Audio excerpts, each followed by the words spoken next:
noonu du tekki ngem bam pexe may jeex mu yolamal ko waa Macky Sall moom dañ koy bàyyi noonu rek ak njombe yi am yépp am na ñu lancé woon ay pétition pour ñu signer ñu delloo siwaat ko fii am ñu wax ni mun nañu ko sax yónnee mandat d'arrêt international mun nañu ko topp mun nañu ko àtte comme moom ni mu fekkee benn président africain bu toog fii Sénégal lu ëpp ñaar fukki at mu créé fi tribunalu boppam attee ko fi boppam tëju ko fi giiru dundamu boppam la mu leble nag mun nañu ko fay te sax nag li mu def Sénégal ci ay njombe ki tooxi doona lu mën di xew mënee su ko bàyyi noonu xëy na dañ caa yeggagul autant de questions yoo xam ni posé nañu ko kii di Mamy Samb mi ngi doon participer ci benn débat ci Sénégal 7 la mu jàpp mooy ñu bëri ñi nga xam ne ñuy prôné pour ñu mën a woo Macky Sall topp ko ci wàllu yoon ngir mu assumer ay responsabilités ak ay njombe yi nga xam ne def na ko ci Afrique ñooñu dañu leen war a dooleel parce que ni mu ko defee ay nattangoom lañu ko war a defee moom Macky Sall ñu teewlu Mamy Samb. Simple raison que cette haute cour de justice justement est sujet à débat. Et je pense que avoir lu quelque part ñuy wax ne depuis l'accession du Sénégal à la souveraineté internationale haute cour boobu de justice bi à 2 reprises rek lañ ko institué. D'abord c'était pour juger Mamadou Dia, l'ancien président du Conseil, qui avait été condamné, je pense, à quelque chose comme 12 ans de prison. Ça c'était en 1962 je pense. Beneen bi c'était Idrissa Seck. Idrissa Seck également l'ex-premier ministre, mais moom il avait bénéficié d'un non-lieu total en 2004 dans le chantier des trucs de Thiès. Et puis oui, Hissène Habré aussi, merci de me le rappeler. Alors cette haute cour de justice là dafa nekk sujet à débat pour la toute bonne et simple raison que xam nga ñu ngi fàttaliku bi ñu ko bëggee institué waat Assemblée nationale dafa bañoon voté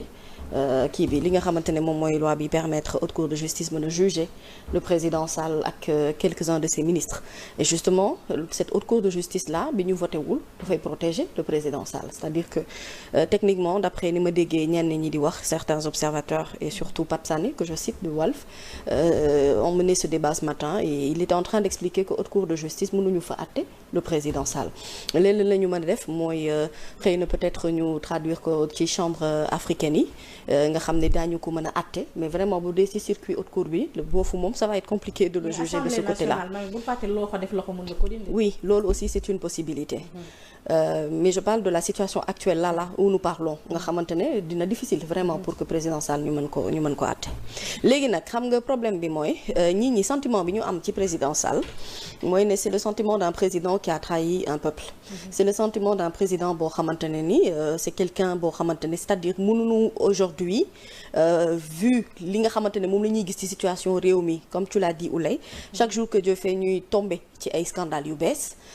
et que duñu wax ne moom amu ci responsabilité. C'est-à-dire pendant son règne 12 ans yëpp lépp loo xamante ne dal na Sénégalais yi la responsabilité lui incombe directement. munoo wax keneen ku dul moom parce que moom moo jiite woon. moo tabboon ay ministres tànn ci ñenn ci ay ministres yoo xamante ne dañ leen di protéger wàlle boppam. léegi nag xam nga le danger avec ce que tu me poses comme question Penda mooy ne aujourd'hui je l'ai toujours dit la situation du président Sall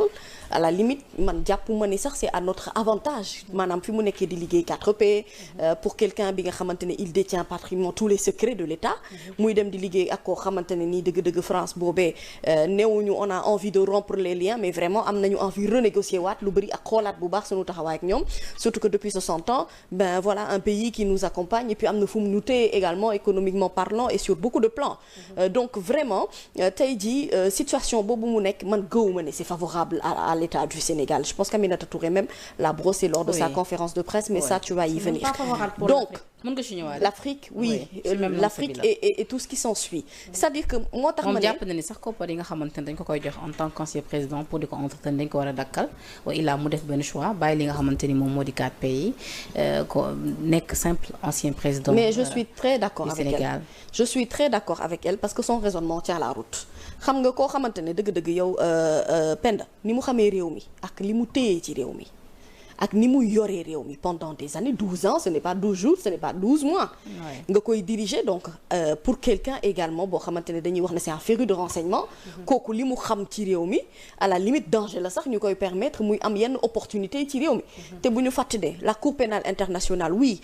dugal nañu benn dossier boo xamante ne moo ñeel Macky mais ça prend du temps la Cour pénale internationale prend du temps ça peut prendre des années balaa circuit bi di ñëw te fu mu nekk nii sénégalais yu ci bëri dañoo am besoin de justice boo xamante ne jàpp nañu ne boo jàppee kii bàyyi ki nga xam ne moo nekk ca bopp ba kon dafa fekk ne am na fu wañ bi dammee ca mbanjaxaan ba donc am na loo xamante ne dañu ko war a régler ba pare mooy ne ce qui est sûr le président Sall doit des comptes au peuple sénégalais le président Sall lépp loo xamante ne moo fi xewoon depuis bi mu fi nekkee ak léegi ci ay nit ñu mu fi tegoon ak li ñu fi jot a seetlu yépp ce qui est clair mooy ne il doit des explications à ce peuple-là il doit à la limite même rendre compte maintenant xam nga problème boobu lan lay poser mooy ne gis nga Penda il faut qu'on en arrive en Afrique ci benn situation boo xamante ne le présidentialisme fort dañu koy wàññi quand je dis nañu wàññi doole yi président de la République yi am ci état yi situation yu mel nii moo tax aujourd'hui être chef d'état ne veut pas pour autant dire que tu ne dois pas rendre des comptes après képp koo xamante ne jiite nga réew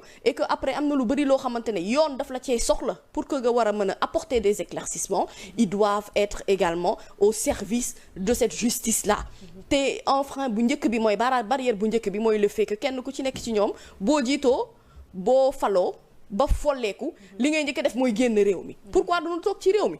pourquoi est-ce que duñu installé wu fii pourquoi duñu toog fii à chaque fois qu'on a besoin de qu'il y ait vraiment une réglementation boo xamante ne c'est une réglementation forte bu dëgër buy war a mën a tax ni seen présidentialisme fort boobu dafay wàññeeku bu baax a baax ça a toujours été mon problème avec tous les chefs d'État africains et je pense que la justice africaine doit travailler dans ce sens-là aujourd'hui la possibilité que aujourd'hui les Tchadiens ont de pouvoir juger un président comme Hissène Habré ça doit être possible pour tous les chefs d'État africains Macky Sall y compris képp koo xamante ne yor nga fi dara gestion wu réew loolu day tax sax d'ailleurs président bu ñëw nooy gérer da nga ciy bàyyi xel parce que da lay leer ne après tu as ce devoir de rendre compte boo xam ne ça doit être une obligation parce que besoin la pour le peuple pour que dëgg-dëgg pour justice mën a am et que cette justice soit équitable à tous ce n'est pas dit que tu es président de la République que tu dois être intouchable kenn waru laa mën a laal kenn waru mën a accéder ci yow wala lépp loo xamante ne xëy na def nga ko peuple boo xam ne c'est un peuple qui a jugé qu'on est un peuple meurtri par rapport à plein d'actions yoo xamante ne moom moo fi jot a am jot na dëgg-dëgg pour ci wàllub yoon ñu am taxawaay bu dëgër malheureusement il y a des cours qui sont des cours pas importante vraiment en Afrique man je le dis souvent et CEDEAO tout ça je trouve que c'est des cours yoo xam ne amuñu utilité l'utilité vraie doit être la possibilité de pouvoir protéger les peuples africains et qui dit peuple africain mënoo cee génnee notamment le Sénégal et Sénégal li ñu fi jot a dund yëpp ci ay traumatismes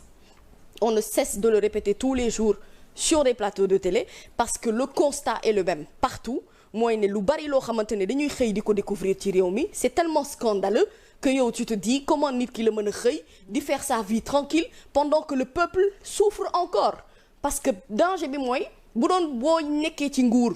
boo wàccee souffrance ba fa lay yam mais malheureusement la ngay jot a liggéey dafay répercuter sur les générations futures c'est en cela que vraiment le président Sall cette plainte bi nga xamante ne lancé nañu ko parce qu'il y a eu des pétitions ak yooyu ci am mais pour moi on doit aller dans des mesures beaucoup plus importantes et bu ñuy permettre ñu ut benn circuit court buy mën a tax ñu war a leen a mën a àtte teg leen fii ñu toog ñu expliquer peuple bi li nu fi nekkee woon fan lañu ko teg li ñu fi nekk woon fan lañu ko teg non seulement ci wàllu jaay doole ci wàllu intimidation nappatu nit ñi noggatu leen bundu xataal leen intimider leen mais même ci wàllu alalu nit ñi parce que am na yenn xeetu jalgati alal yoo xam ne sax pratiquement crime la ci ma tey ci lu teguwul fenn di teg ay conco comme si alalu réew mi dafa ñeel Macky Sall ak njabootam ak ñi bokk ak moom parti ñu koy doxale ni mu leen neexe mooy cri de cœur ak dénonciation yi nga xam ni Mamy Samb def na ko pour ñu war a indi ay leeral ci Macky Sall ak aw ngàbbinam moom moo fi taxawal chambre africaine extraordinaire pour mën a atte Hissène Habré mi fi def daanaka mat ñaar fukki at bi mu fi ñëw booba moom ma ngay jàng pratiquement et pourtant jamono dox ba mu nekk président moom moo ko toppaat ci wàllu yoon moo ko tëj ko su giiru dundam ba mu dee ci kanamam alors kon na mu valable ci Hissène Habré la valable ci moom ak keneen ku bokkut ak moom bu fekkee da nga trahir sa peuple bu fekkee sa loxo dafa taq deret bu fekkee da ngaa def naka su dul noonu mais être un chef d'état warut a tax ñu jàppandal la nga def say ñaaw ba noppi roppalaan yóbbu la fu la neex yendu fu la neex fanaan ngay wër ci àdduna bi alors que da nga amoon ay responsabilités yu diis yu tegu ci sa kaw ndodd ngay nappaaje démocratie di jaay doole di wane ni noppi nga di foñ-foñi ci anam goo xam ni ay comme yow respecté woo sénégalais yi nga bokkaloon Sénégal comme yow lu la neexoon def mu jàll noonu ñi dee perte ci réew bu am démocratie du yoon Macky Sall bu fayoon waa Sénégal lañ ko lebal dina dem ba jóge ci bopp Sénégal kenn du dee ndax manifestation kenn du dee ndax élection parce que dañu rey ay nit ci ay manifestation ngir moom mu fallu parce que préélectoral 2011 fi la ñu fekk bi ñuy dénombré 17 personnes yoo xam ni Mamadou Diop ci la bokk Talibi ci la bokk